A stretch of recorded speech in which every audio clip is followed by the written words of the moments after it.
It's a late 19th century building. What kind of cage do you have here and who lives in it? It's a throne, There's a bit of a colonial vibe here, right? but it cost a fortune. There's nothing more permanent than a temporary solution. How did your grandmother's painting end up on the wall? Behind this glass door, we have the bathroom. Oh! Maria, hi. Hi, come on in. Wow, it's so atmospheric in here. Tell me, how many square meters is this apartment? My apartment is 75 square meters. And how many rooms? There are 4 rooms. Tell me, what's the ceiling height here? It's 2.7 meters. So, you pretty much kept the full height. And the most interesting part, how old is this building? How old is this historic place? It's a late 19th century building. It doesn't have a specific architect, as it was reconstructed from several buildings that were all combined under one address. You mentioned you bought this apartment in 2019. How long did the renovation take? We did the renovation in just over a year. We could have finished sooner, but we spent a lot of time waiting for the permit for the layout changes. I reworked the layout to suit our family's needs. Speaking of family, who else lives here with you? It's me, my husband, and our 2 kids. A boy and a girl, so 2 separate kids' rooms. Our son's a teenager already. He was 7 when we moved in. Now he's 12, and our daughter's 9. This isn't our primary residence. We live outside the city.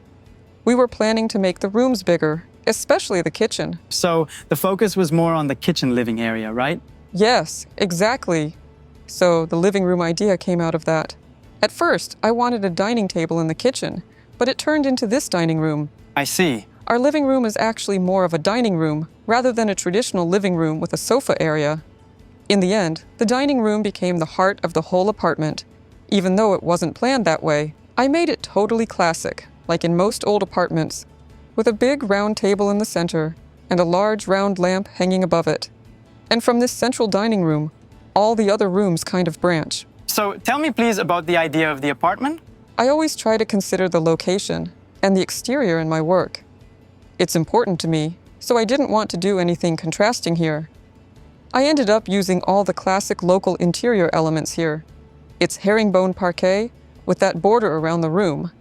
My husband heroically found the craftsman, managed everything, and oversaw the whole project. There's a bit of plasterwork too. Unfortunately, we didn't inherit any original plasterwork since the building was renovated. It was demolished. Yes, there was nothing left to preserve. But we added some, just to show we weren't imitating historical plasterwork. The plasterwork has a totally modern design, and I used it on just one wall to create a niche for the curtains. That's all I needed. Another classic interior feature is the round table on a solid base, and this lampshade. So, where did you get the table from? Or the base, I mean. The base looks historical. It was a vintage table, but unfortunately, the tabletop was completely gone. We had to get it custom made. As for the desk, we needed it for practical reasons, because the layout left no space for a separate workspace. We had to fit it into the living room, and I wanted to make a desk that looked more like shelving. Another classic element is the symmetry of the windows. I tried to create some symmetry here, with the mirror opposite the dark-colored wall. So, you're trying to use the symmetry of the space here? Yes, exactly, because the room is quite a thoroughfare, with 5 rooms connected here. But I wanted to avoid that hallway feeling. Now it feels cozy enough, and the mirrored wall definitely helps with that. It visually expands the space and hides the bathroom door. I didn't want to sit in the dining room looking at a bathroom door.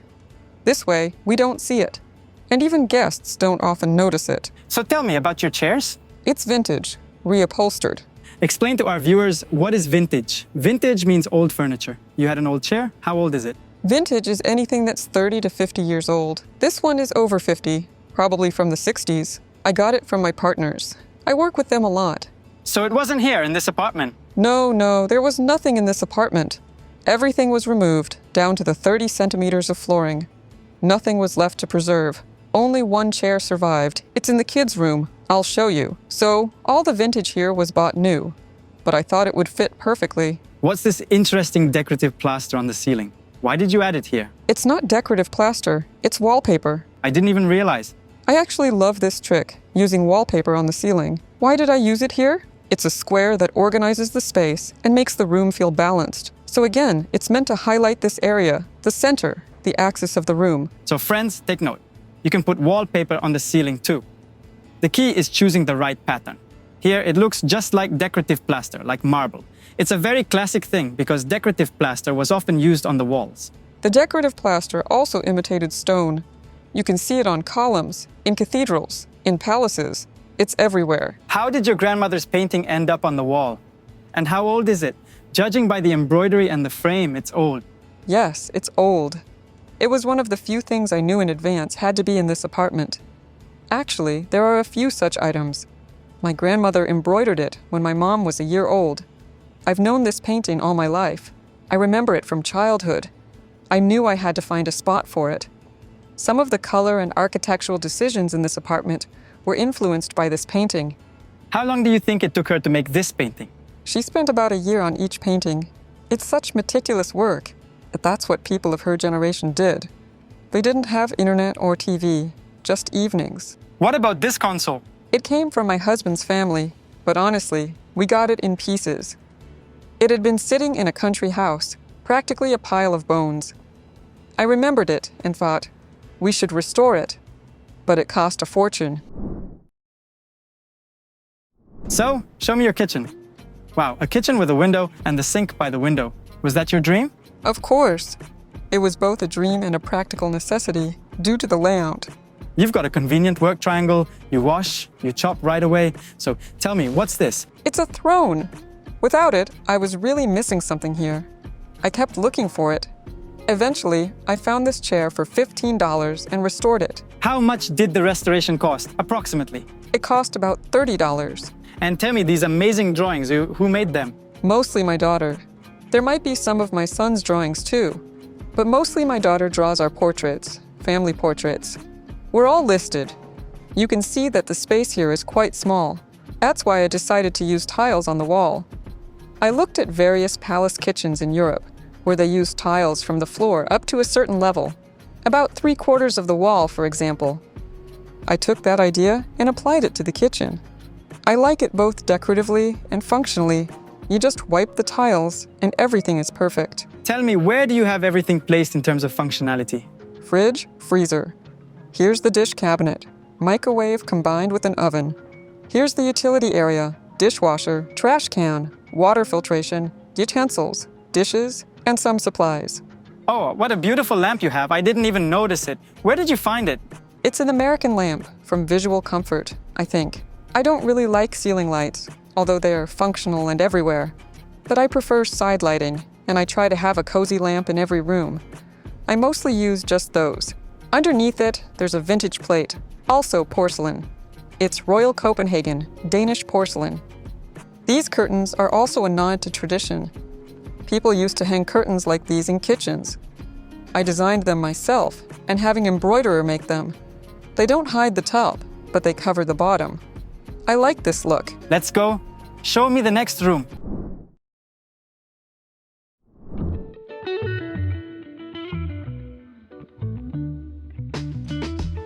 Masha, your bedroom. What about it? You have glass doors here, so natural light comes into the bedroom from all the rooms. This is great, especially because in local apartments, there's very little light because that's just how the city is. You want to bring in as much light as possible, and this technique lets more light into both the living room and the bedroom. What a beautiful bedspread. Where did you get it? This is from my brand, Madame Au Fornatel. We're launching our first collection now of bedspreads and simple bolster pillows. The reason I'm promoting this bedspread and bolster idea is that in today's fast-paced life, it feels like there's no time to arrange 4 or 5 decorative pillows on the bed. For people who don't like arranging pillows every morning, I suggest this idea. Style your bed with just one bolster pillow, which is easy to remove at night and put in a corner, which every room definitely has. So tell me about the bed. It's very beautiful, also antique. Of course, it's vintage. I specifically searched for a vintage bed that could be reupholstered because I wanted to use this particular fabric for the headboard. It wasn't easy, but overall, You know, vintage items, things with history, add a certain atmosphere to the interior. These historical layers appear, but I have a question for you. Aren't you afraid that someone else slept on this bed before you, like ghosts or something? there's hardly anything left from the vintage state of the bed except for the frame. We changed everything. We replaced the inside, reupholstered the headboard and footboard. It has a brand new modern mattress and a modern slatted base, so everything is up to date. So you have a chandelier in the center. By the way, it's very convenient when renovating an apartment. You don't need to scatter small lights everywhere, just make one central connection. Yes. As I mentioned, I generally don't like ceiling lighting. In the living room, we did more, just in case we host parties. But not here. This chandelier actually came from another project. I really like this idea. You used fabric instead of doors. So behind the wall, it's just a regular closet. Yes, these are IKEA wardrobe frames. We actually made a frame here so that one day we can add doors. Again, it was a temporary solution. There's nothing more permanent than a temporary solution. And now it works perfectly for me because it's not entirely clear where the doors would open, given the small room size. We only have 10 square meters here. And by the way, it's interesting. Notice that on one side, there's a nightstand, and on the other side, the windowsill acts as a nightstand. So tell me about this niche. How did it come to be here? This shelf emerged from the apartment's architectural shape, but I needed to align the geometry of the space to position the bed straight, yet I didn't want to lose the room's depth. So, I leveled it to place the bed straight, so it's parallel here and not turned toward the window.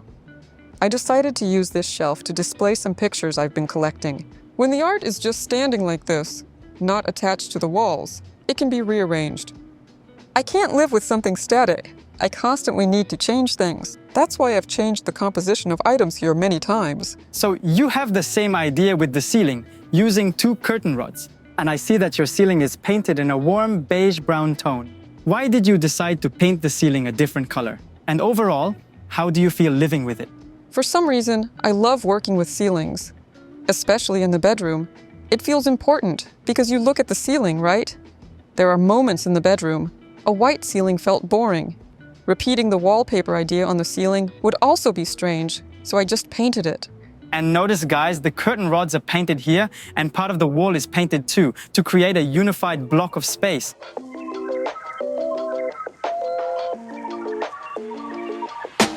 Again, guys, light flows into the children's room through the door. Wow, the space feels so big here. When the door opens, it reflects. And it seems like there's a large room, almost like 2 windows. Isn't that cool? Yes, this is our daughter's room. She's 9 now. The concept of a paradise garden inspired this room. So, here we have the famous William Morris wallpaper. You know, I believe you should nurture kids' taste from childhood and give them the best examples. I chose this particular wallpaper called the Strawberry Thief. Then I came up with the idea for this bed that looks like a garden bench. There's a bit of a colonial vibe here, right? Yes, these curtains, which my mom and I designed and sewed, feel like mosquito nets, as if they could be in some parks. And here, a dresser that looks like a rattan dresser, reminiscent of traditional summer furniture. The botanical prints in these engravings, and this frieze I added, it's a reference to a fence, the kind that runs along the canals or in parks. A workspace, everything the child needs, a big wardrobe, very spacious, and that's it. Tell me, please, I hear you have radiators on the sides of the windows, not underneath. From a practical point of view, since the radiator should pull warm air up and block out the cold, isn't it chilly? The heating works well. Honestly, we can't complain, let's say. There are no issues, no discomfort at all. All right, let's move on to the next child's room.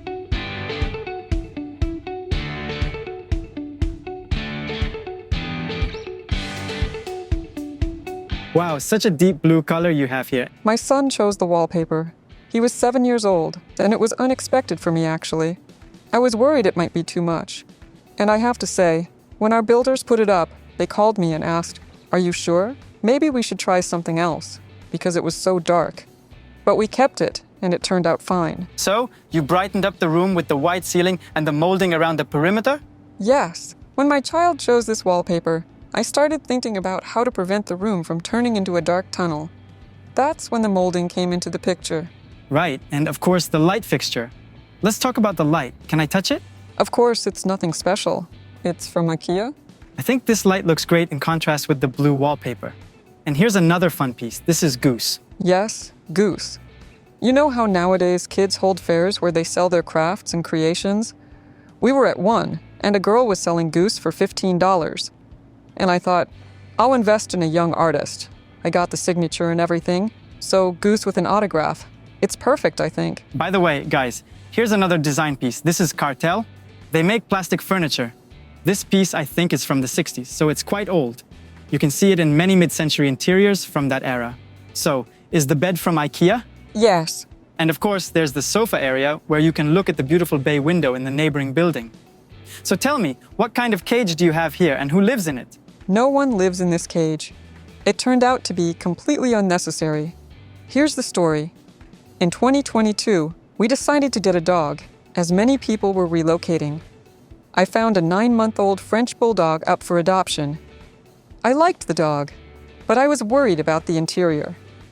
I thought, of course, we'll get a cage. But as a decorator, I couldn't tolerate an ugly cage, so I had to order a beautiful one. But in the end, I think we never used it because the dog doesn't do anything bad. My son has taken it over as a surface for his label experiments in houses. So, for now, it's in that state. But honestly, we're ready to part with this beautiful cage. So here we also have IKEA, right? Yes, and there's that chair that came with the apartment. Chair test. It doesn't wobble. Very comfortable, very soft. Yes, it was restored from pieces. And here you can pin notes and other things. It's a useful feature we often use in kids' rooms. So friends, if you have a child, you can get them a board like this for schedules or whatever. Oh, and here's the same glass IKEA piece. The mirrored wardrobe. So, you see, the layout is such that there's a wardrobe in the niche on your daughter's side, and here's one on your son's side. Yes, guys, when you're doing a renovation, you can use a trick. It's called the snake technique, where you weave the wall around and create niches for wardrobes. So tell me, what's that animal on the wall and why is it opposite the door? Well, basically, I needed to create a focal point opposite the door. Like, when you enter the apartment, you see something. I didn't want a painting, so I went with wallpaper. I love black and white combinations in different forms. Basically, I just decided to organize this wall like that. Okay. In terms of storage, there's the same setup as in the kids' rooms, with a wardrobe that also functions as a mirror. There's also a poof here where you can sit and tie your shoes or boots. Tell me about the tiles. Where did you get them? They're hard to find, right? The tiles are Spanish porcelain stoneware. They mimic Metlock tiles, which you traditionally find in local entrances and palaces, still common in many places. So, I wanted to create this kind of tile carpet, which is exactly what I did. So, an excellent tile rug. Friends, take note of how the joint between the parquet and tile is done. It's made with a core compensator. A core compensator is necessary because wooden materials expand and contract with temperature changes, summer, winter, and from the heater. You need an expansion joint between the tiles, otherwise the parquet will buckle or crack, or something bad will happen. And here, the joint looks nice, and it serves its function. So, your bathroom is next, right? Yes, a small bathroom. The main feature is the seagulls. We constantly hear seagulls since we live near the river. So I decided to add them here too.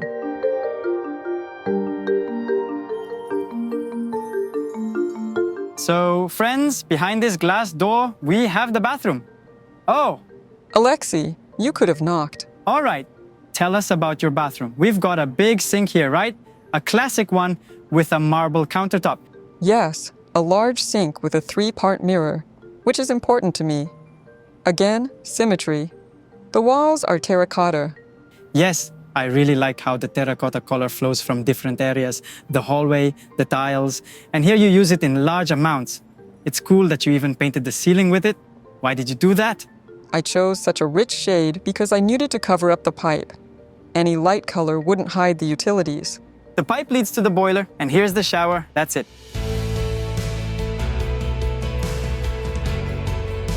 I hope you liked this video. Leave your comments about the work, the interior, and the decor. Masha will answer all your questions in the comments. And of course, like and subscribe to our channel. It's very important for YouTube algorithms and for us too, because we enjoy reading your feedback, whether it's good or even not so good. We're trying to make our videos more interesting and better, and you help us with that. All set? Let's go have tea. Thank you. Bye-bye. Bye-bye.